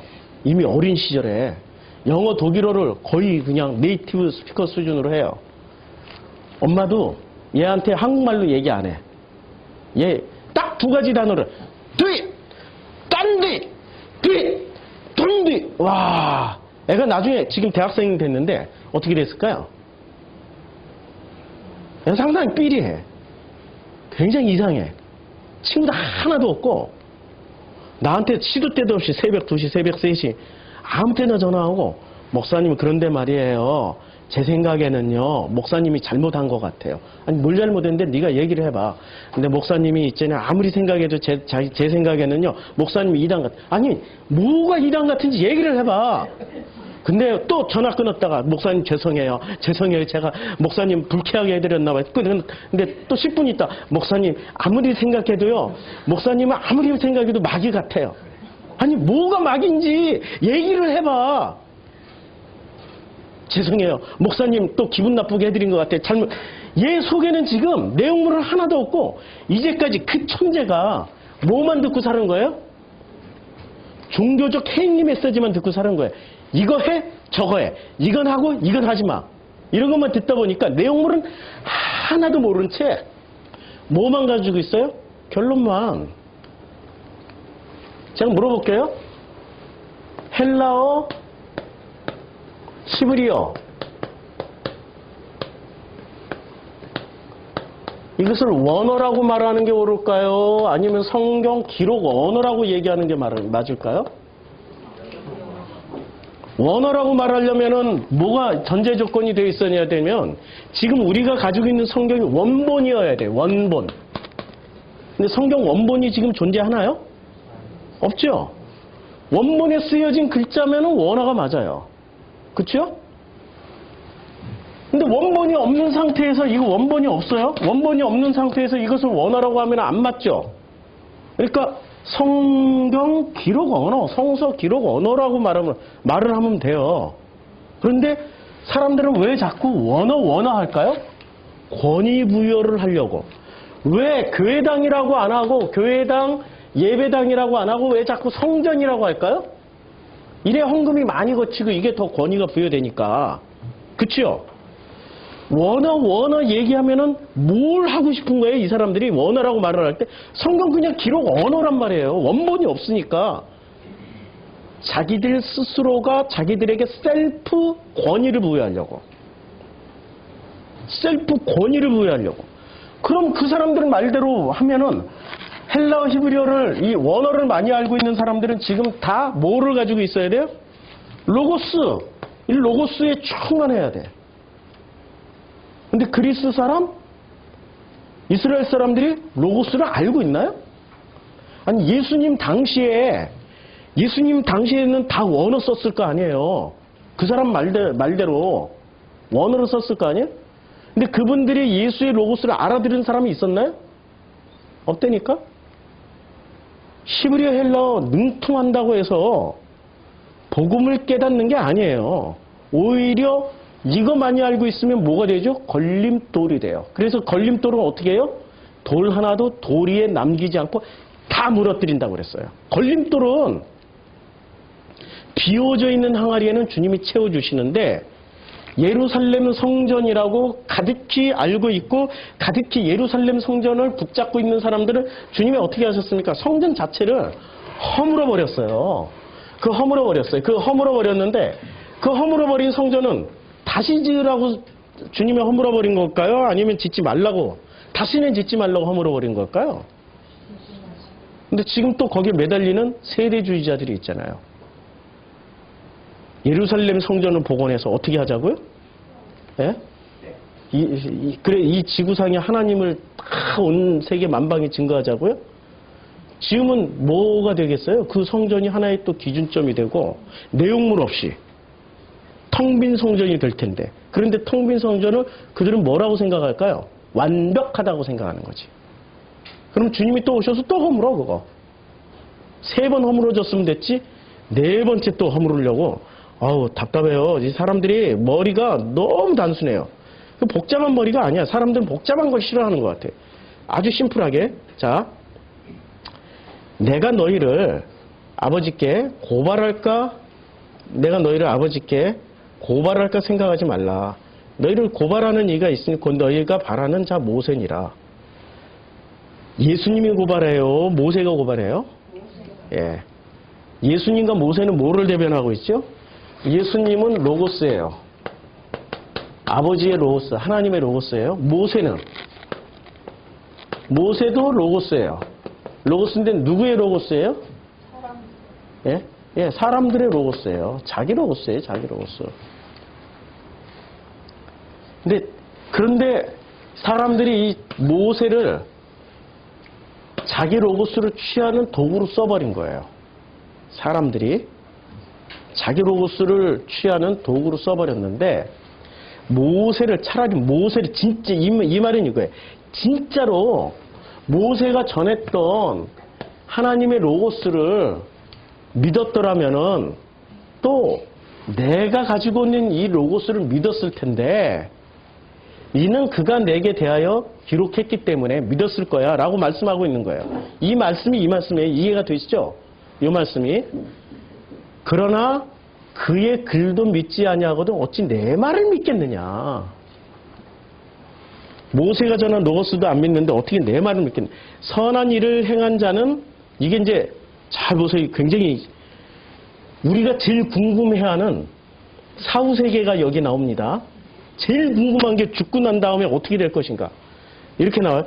선한 일을 행한 자는 생명의 부활로, 악한 일을 행한 자는 심판의 부활로 나오리라 할 때 사람들은 또 뭐로 생각해요? 이걸 읽을 때? 또 돈두댓으로 하죠? 두로 생각해요. 이게 두의 문제예요? 로고스의 문제예요? 로고스의 문제예요. 선한 일은 어떤 일이에요? 아버지의 로고스를 담고 있고 그 로고스와 관계를 맺고 그 로고스를 지금 현실 세계에서 살아가고 있는 사람들은 선한 일을 행하는 사람이에요. 왜냐하면 선한 거는 누구밖에 없어요? 이 온 우주에 선하신 분은 하나님 한 분밖에 없어요. 그러니까 하나님의 로고스만 선한 거야. 자기 로고스는 무슨 짓을 해도 그건 악해. 아시겠죠? 무슨 짓을 해도 악한 일을 행한 자는, 악한 일은 어떠니?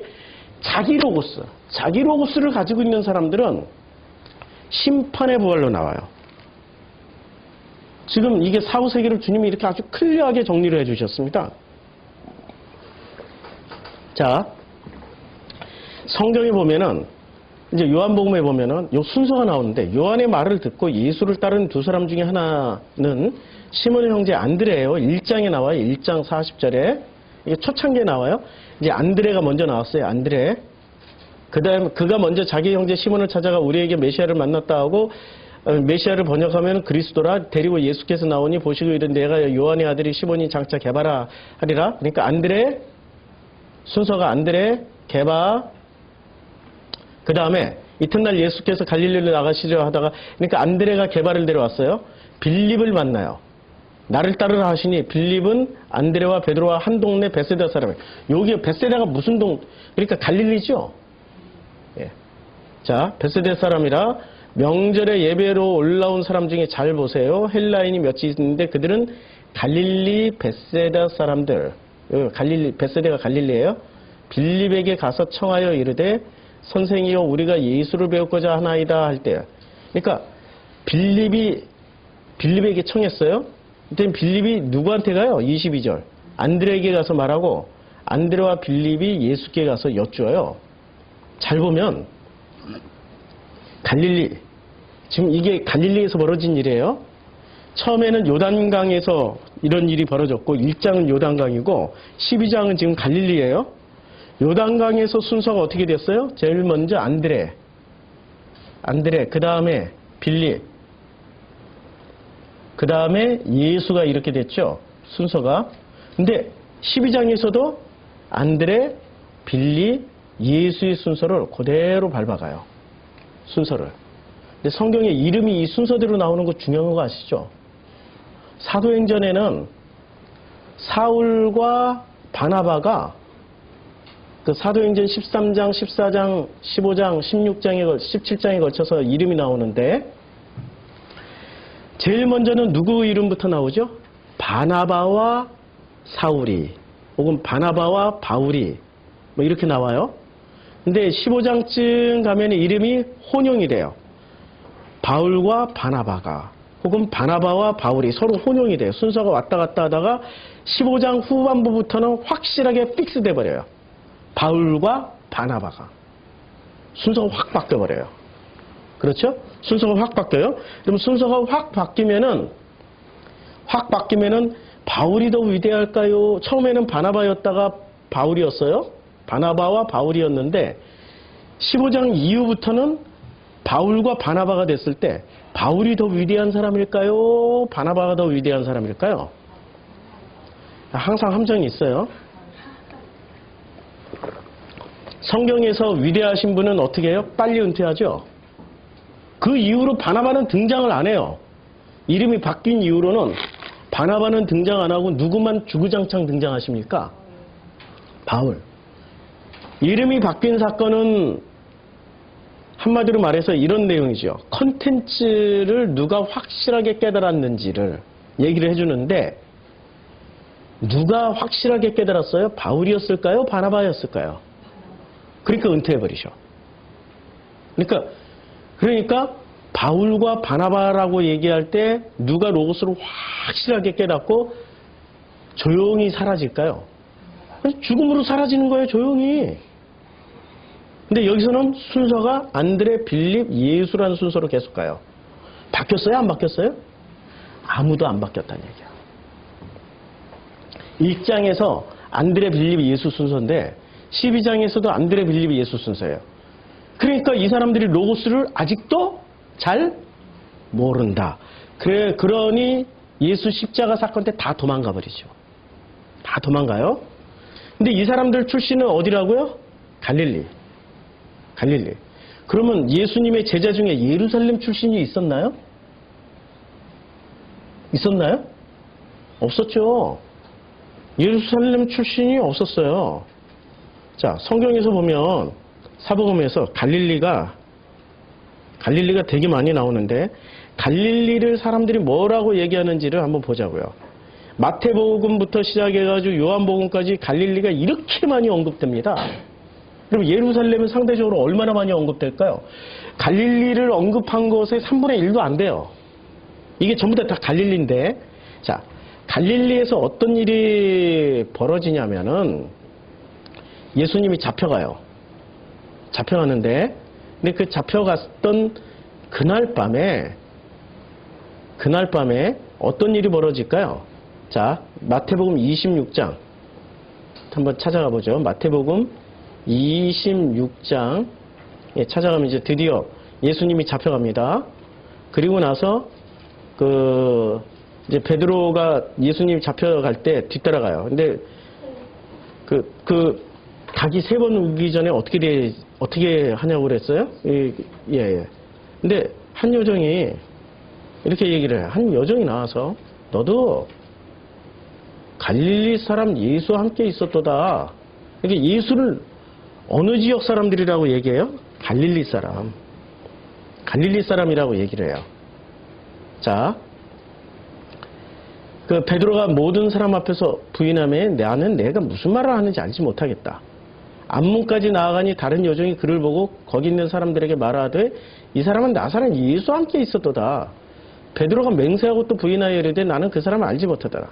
조금 후에 섰던 사람들이 나와 베드로에게 너도 진실로 그 도당이다.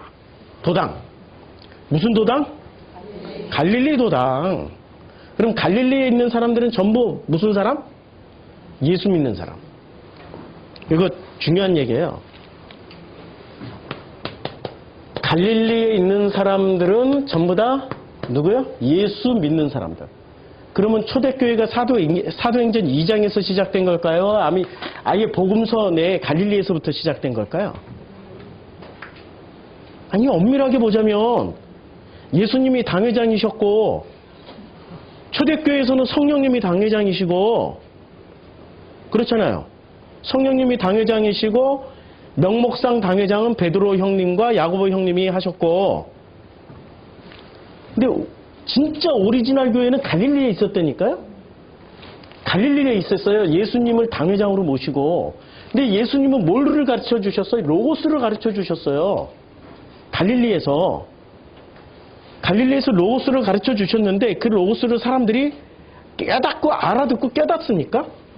못 깨달아요. 자, 이렇게 여기 보면 어떤 사람은 그리스도라 하면 어떤 일이든 그리스도가 어찌 뭐라고 얘기를 해요?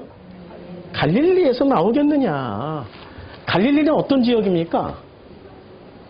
네, 갈릴리는 솔로몬이 그 역대상이나 열왕기상에 보면 솔로몬이 이제 예루살렘 성전을 지을 때 백향목과 금을 누구한테서 많이 갖다 써요? 두로왕 히람에게서 많이 갖다 쓰는데 히람에게 뭐 기브앤테이크를 해야 될 거 아니에요. 금과 백향목을 많이 갖다 쓰고 뭐를 줬냐면은 갈릴리 땅 20몇 곳의 성읍을 갈릴리 땅을 그냥 통째로 내줘버렸어요. 그러면 갈릴리 땅을 받은 히람 왕은 기분이 좋았을까요? 기분 나빠했을까요? 쓸모없는 땅을 줬다고 기분 졸라 나빠했어요. 진짜 나빠했어요. 그래서 나중에 히람 왕하고 솔로몬하고 사이가 틀어지게 되는 계기가 갈릴리 땅을 줬다는 거야. 갈릴리 땅을. 하필 갈릴리 땅을 줘가지고. 그렇죠? 그러니까 갈릴리 땅은 또 남예루살렘, 남쪽에 있는 유다가 망하기 훨씬 전에 아시리아에 의해서 짓밟혔고 갈릴리에 있는 사람들은 전부 다 물갈이가 됐어요. 아시리아 제국에 있는 다른 나라 사람들이 다 갈릴리 와서 살아버렸어. 그러니까 거기는 유대인일까요? 아시리아 사람들이 될까요? 대부분은 노예. 고대 전쟁에서 제일 중요한 건 노예예요. 노예가 값이 제일 많이 나가요. 금덩어리하고 노예는 반드시 가져가야 돼요. 그러니까 갈릴리에 살던 사람들 싹 다 끌고 어디로 갔어요? 아시리아로 가버렸어요. 거기 텅텅 빈 지역이에요. 근데 거기에 아시리아 사람들을 갖다 놨어요. 그러니까 갈릴리가 정통성이 있을까요? 없죠. 갈릴리는. 근데 왜 하필 예수는 갈릴리에서 사역하셨고 갈릴리 나사렛에서 복음서가 우리가 헷갈리는 게, 자, 이게 유대입니다. 이게 이스라엘이에요. 딱 나누면 여기에 남, 유대, 북, 이스라엘. 근데 예수님은 갈릴리에서 태어나셨어요? 베들레헴에서 태어나셨어요? 베들레헴은 여기예요. 갈릴리는 여기 있어요. 다시 한번 물어볼게요. 갈릴리 나사렛 출신이세요? 예수님이 베들레헴 출신이세요? 다시 한번 물어볼게요. 갈릴리 나사렛 출신이세요? 베들레헴 출신이세요?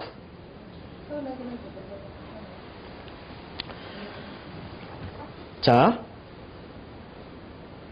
어떤 사람들은 그리스도라 하여 어떤 그리스도 어찌 갈릴리에서 나오겠느냐? 그들이 대답하여 이르되 너도 갈릴리에서 왔느냐? 찾아보라, 갈릴리에서는 선지자가 나지 못하였느니라. 아니, 지금 이 사람들은 예수가 어디서 태어났다고, 어디 출신이라고 얘기해요? 근데 우리 왜 자꾸 베들레헴? 누가복음에 나오잖아요. 마태복음에 나오잖아요. 그렇죠. 누가복음, 마태복음에 나오는데 태어나셨으면 거기서 태어나셨지만 태어났다고 해서 주로 사신 곳은 어디세요? 이것까지 내가 또 다시 뒤집어 보게 하면은 돌날 나오니까. 예. 갈릴리에서 당시의 유대 사람들은 예수를 베들레헴 사람이라고 생각 안 했어요. 당시 유대인들이 시각이 중요하죠. 예수를 뭐라고 생각했어요? 갈릴리 사람이라고 생각했다니까요. 그래서 갈릴리 배경을, 역사적 배경을 잠깐만 들어도 갈릴리에서 선한 게 나올 수 없죠. 선한 게 나올 수 없어요. 요한복음 1장 19절에 보면 유대인들이 예루살렘에서 누구를 보냅니까?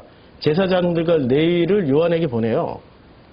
그리고 6월절에 예수께서 예루살렘에 올라가세요. 오늘 23절, 2장 23절. 그의 행하시는 표적을 보고 무엇을 믿어요? 예루살렘 사람들이? 그러니까 예루살렘 사람들은 끝까지 뭐에 취해 있어요? 2장에서 예수님이 말씀하시는 거는 표적을 보고 믿었어요. 누가? 예루살렘 사람들이. 예루살렘 사람들이 표적을 보고 믿었고, 그 다음에 5장에서 이 사람들이 예수를 왜 믿어요? 아니, 안식일날 병 고쳤는데 5장에서 병 고칠 때 기다리고 있던 못에서 베데스 목가에 그 기본 심성이 뭐였어요? 신비주의였죠?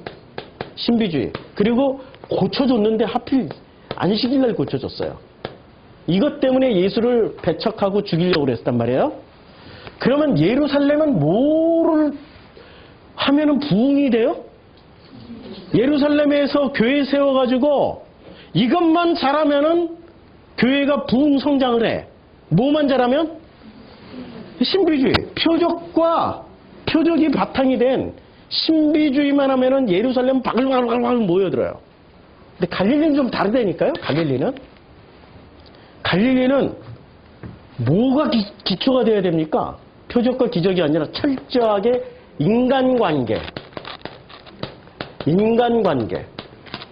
예수님은 12명 제자 중에, 살아생전 12명 제자 중에 갈릴리 출신이 모두 몇 분이었을까요? 갈릴리 출신이 모두 몇 분이었을까요? 갈릴리 아닌 출신 누가 있어요? 갈릴리 아닌 출신. 유다인데 앞에 뭐 붙죠? 가롯 지역 출신의 유다라는 뜻이에요. 여기 갈릴리 아니에요. 그러면 나머지 11명은 전부 어디 출신이에요? 갈릴리라니까. 압도적으로 이분은 지역색이 확실하신 분이셔. 지역색이 확실해 그냥.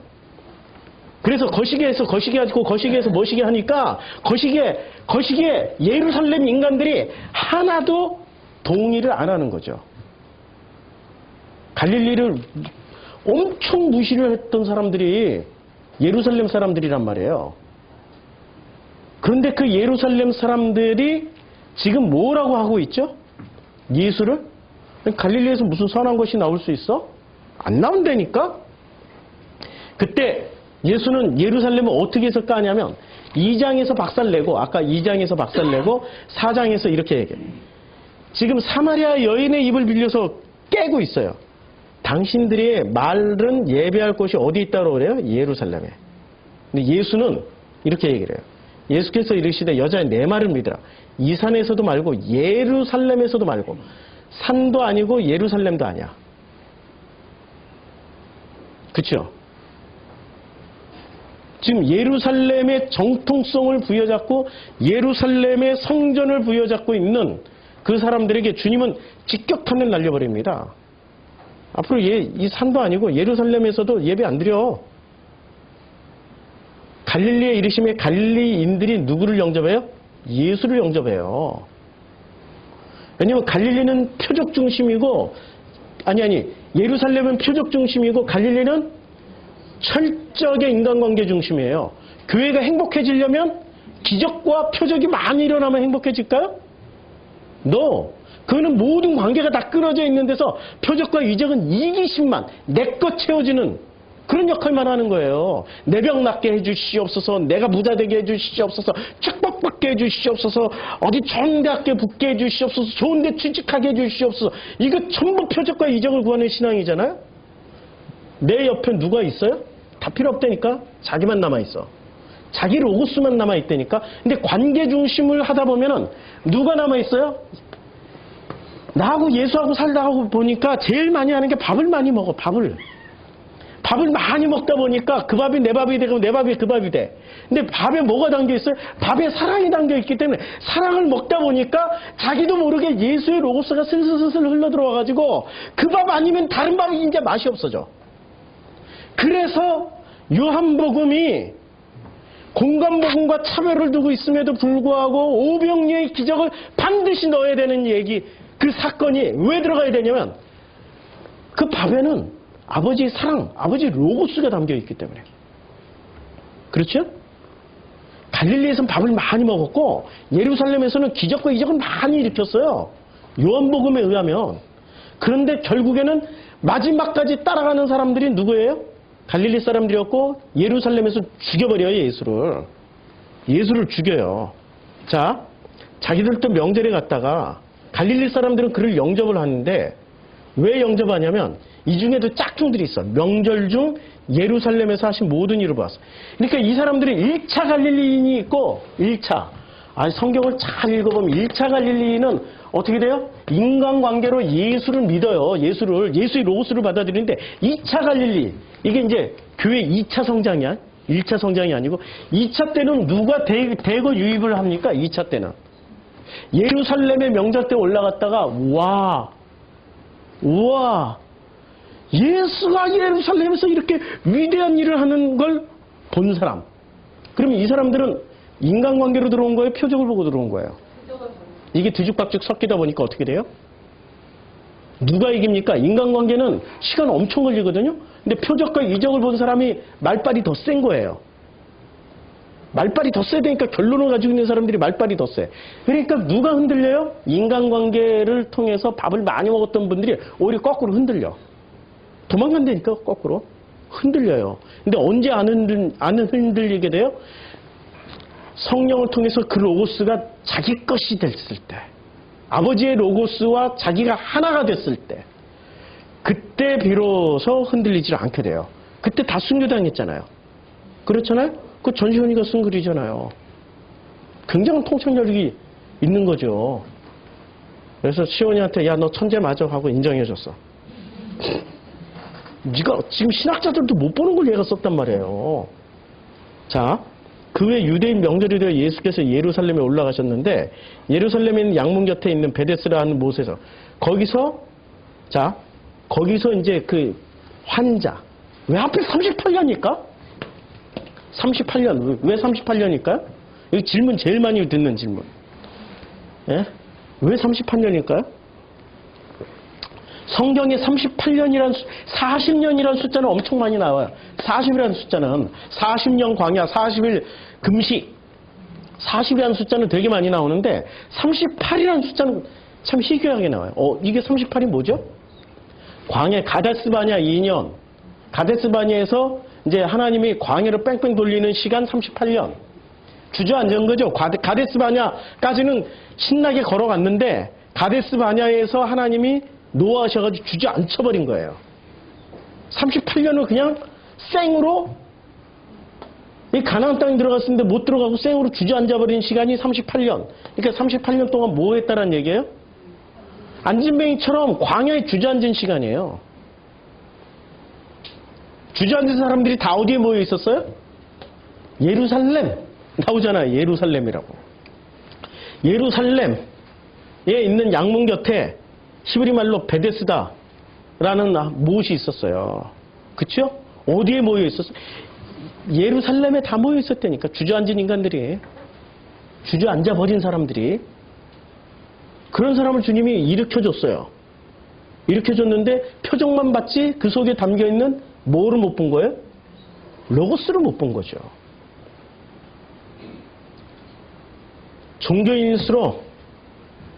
종교인일수록요, 인간관계는 반드시 뭐가 선행돼야 되냐면, 공감 능력이 있어야 됩니다. 공감 능력이 인간관계 기본이 돼야 돼요. 근데 표적과 기적은, 표적은 공감 능력 필요 없다니까요? 뭐만 있으면 돼? 능력만 있으면 돼. 공감은 필요 없고 능력만 필요한 게 표적이에요. 근데 인간관계의 기본은 공감이에요. 공감. 종교인일수록 뭐를 취합니까? 공감을 취해요? 능력을 취해요? 능력을 취해요. 복음은 뭐를 취해요? 공감. 제가 어제 우리 진우 선배 결혼식, 또 우리 진우 책을 유고집을 내줬던, 정말 얘는 참 어려서 용호라고, 이름이 용호예요. 사우디에서 컸어요. 이슬람 문화권에서. 어린 시절에서 고등학교까지 사우디에서 살았어요. 굉장히 특이하게. 대학교로, 서울대학교로 온 거예요. 진우를 만났어요. 진우와 같은 과니까. 제가 금요일날 저녁부터 시작해가지고 토요일날 아침까지 잠을 못 잤어요. 거의 잠을 못 자고. 왜 잠을 못 잤을까? 그렇게 1년에 뭐 한두 번 가끔 그런 일은 있지만, 그때는 제 마음이 막 평안하지 못할 때는 잠을 못 잤는데, 그럴 일도 없었는데 왜 잠을 못 잤을까? 아침에 생각을 했는데 생각이 안 나는 거야. 왜 잠을 못 잤지? 잠을 못 이룰 만한 이유가 없었는데 완전히 밤을 샜어요. 그러다가 결혼식을 서울대 호암 아트홀에서 하니까, 호암 교수회관에서 하면서, 교수회관에 가기 위해서, 서울대 가기 위해서 낙성대에 내렸어요. 낙성대에 내려서 서울대로 막 가는 순간 왜 잠을 못 잤는지가 깨달아졌어. 진우 선배의 결혼식에 가는데 저도 모르게 무의식에 밤새 진우 생각을 했던 모양이에요. 진우 생각 때문에 잠을 못 잤구나. 이럴 때는 얼른 SOS를 취해야 되죠. 내 마음이 나도 모르는 사이에 엄청나게 뭔가 처리를 하고 있었던 거예요. 그러니까 잠을 못 잤던 거예요. 얼른 우리 성도님들 단톡방에 SOS를 취했죠. 그랬더니 제가 카톡 읽고 눈물 흘리는 건 처음이었어요. 우리 이은희 성도님하고 이은 성도님이 이렇게 카톡 내온, 아들을 가슴에 묻은 아비의 심정이 오죽하랴 점점점. 이 점점점이, 이 점점점에서부터 그냥 눈물이 팡 터졌습니다. 시간이 지나면 나아지는 게 아니라 때때마다 가슴 찢어지고 메어서 찢어지고. 하지만 교회는 같은 운명 공동체로 예수라는 아름답고 순수했던 청년을 아들로 가슴에 묻고 이리 몸부림치고 저리 몸부림치다 죽을 수 없는 영생이신 그리스도로 부활한 아버지 하나님과 형상과 모양의 몸들로 나타나게 이르렀습니다. 아버지의 섭리가 읽혀지네요. 교회는 같은 운명 공동체로서 예수라는 아름답고 순수했던 청년 아들을 가슴에 묻고 이리 몸부림치고 저리 몸부림치고 이 대목에서 참 복음이 이런 거구나. 서로 위로해주고 위로받고 이게 복음이잖아요. 이게 관계 중심이란 말이에요. 교회 와서 표적을 구하실 겁니까? 내 교회 성장시켜주고 내 하는 일 잘 되게 해달라고. 그거는 세상 사람들도 다 구하는 일이에요. 교회에서 복음을 구하는 거는 같은 로고스를 가지고 있다는 거는 이거예요. 할 말 없으면 점점점만 찍어주세요. 그 점점점 안에 다 이해가 돼요. 교회는 같은 운명 공동체로 예수라는 아름답고 순수했던 청년을 아들로 가슴에 묻고 이리 몸부림치고 저리 몸부림치다 살아가는 공동체가 이게 교회 공동체예요. 우리 이은 성도는 또 이렇게 말씀을 하셨죠. 어느 날 자식을 땅에 묻고 와서 내가 살겠다고 입에다가 밥술을 떠넣는다고. 이건 느껴지십니까? 아들을 땅에다 묻고 온 그날 산 사람은 살아야 되겠다고 밥술이라도 떠넣고 있나. 그렇게 잔인하리 많지 처절하게 아버지는 우리더러 살아가라고 하십니다. 아니 살아내라고 하세요. 이 과정이 있어야 비로소 깨달아지는 것들이 있기 때문에 살아가고 살아내는 거예요. 포기하지 마시라고요. 그 과정에 참여하는 사람들이 복이 있고 그 참여하는 과정 가운데서 아버지를 만나는 사람들은 천국이 여기 있게 되는 거예요. 천국은 저기 있는 죽어서 가는 데가 아니고 너희 중에 죽지 않고 하늘나라를 하나님 나라를 천국을 그 누릴 자들이 여기 있는 거예요. 그게 교회 공동체고 그게 복음 공동체여야 되는 거죠. 이렇게 늘 자식과 함께 살아가는 겁니다.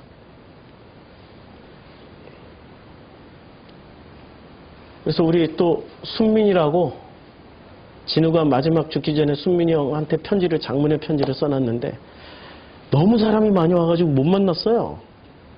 아유, 순민이 얼굴 한번 보고 가야 되는데. 근데 버스를 타려고 우리가 뭐 화장실로 갔다 밥도 오래 먹고 그래서 사람들 거의 다 떠났을 때 이 복잡한 거 싫어해서 한참 늦게 나왔는데 아니 버스 정거장에서 목사님이 하는 거예요. 순민이는 지금 재작년에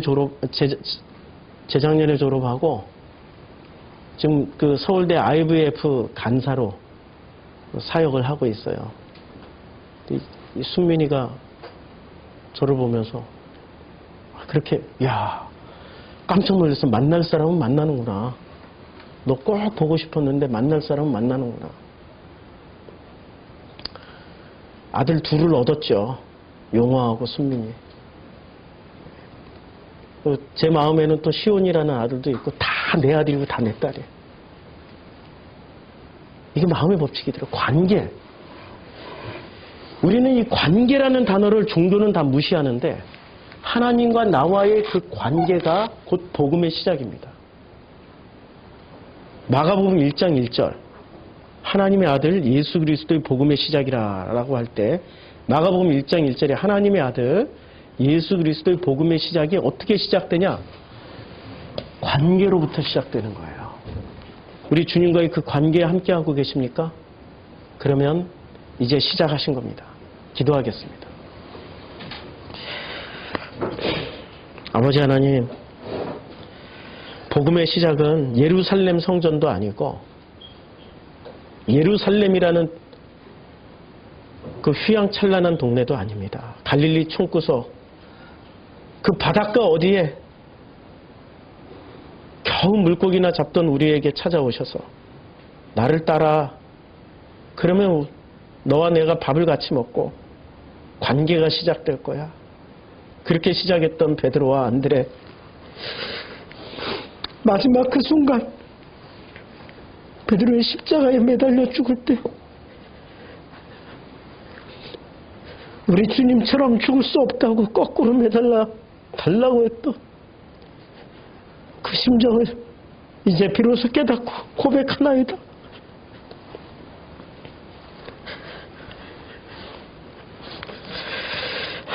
우리들에게 이제는 아버지의 그 관계 속에서 이제는 내 로봇은 내려지고 아버지의 로봇으로 충만한 삶을 살아갈 수 있도록 축복하여 주시옵소서. 예수님의 이름으로 기도드렸습니다. 아멘.